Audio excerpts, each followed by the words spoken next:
Après un MX3 qui nous a bien mis l'eau à la bouche, nous attendions ce MX4 avec impatience. Sur le papier, il gomme tous les défauts du MX3 que nous avions soulignés, plus de performance, batterie musclée, APN de dernière génération. Est-ce une réussite? C'est ce que nous allons voir tout de suite. Le superbe écran de 5,36 pouces en 1920 par 1152, toujours au ratio 16/10, est très bien intégré et occupe 75,8% de la surface avant du téléphone. Le gabarit reste acceptable et la prise en main est bonne. Depuis le MX3, les performances ont nettement été revues à la hausse. Côté GPU, la puce PowerBR fait moins bien que les Snapdragon haut de gamme, mais on reste tout de même dans le très bon.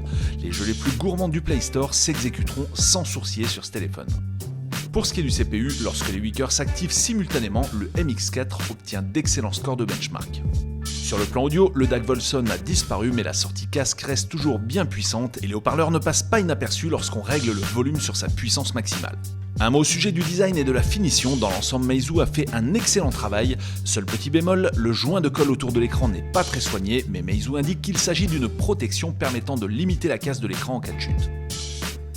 Et on passe à la surcouche avec l'interface FlymeOS, rafraîchie pour l'occasion, le design est réussi et le tiroir d'application passe à la trappe. Ici les icônes des programmes apparaissent directement sur les écrans d'accueil.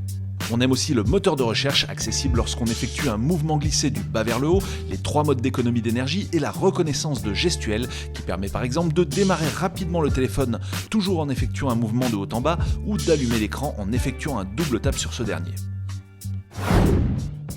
Au rang des points négatifs, l'APN n'est pas très bien maîtrisé et l'optique n'est pas homogène et c'est bien dommage parce qu'on s'attendait à mieux avec un capteur Sony de 20 mégapixels, surtout lorsque l'ensemble est desservi par une interface qui s'était bien améliorée depuis le MX3. Concernant l'autonomie, la batterie de 3100 mAh donne des résultats décevants.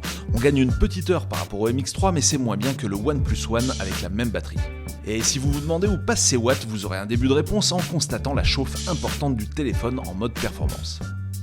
On finit avec quelques points négatifs qu'on espère temporaires. Attention, si vous êtes du genre pressé, le modèle 4G chinois actuel ne prend pas en charge la bande de fréquence des 800 MHz.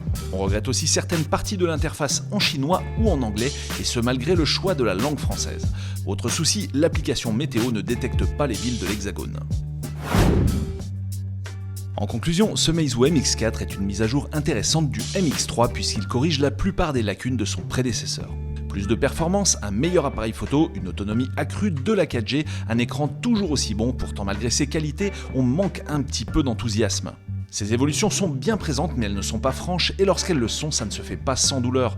On pense en particulier aux bonnes performances accompagnées d'un problème de chauffe. En bref, ce MX4 reste un bon téléphone mais on en attendait plus. À 100 € de plus qu'un MX3 à capacité égale, la question du rapport qualité-prix reste épineuse.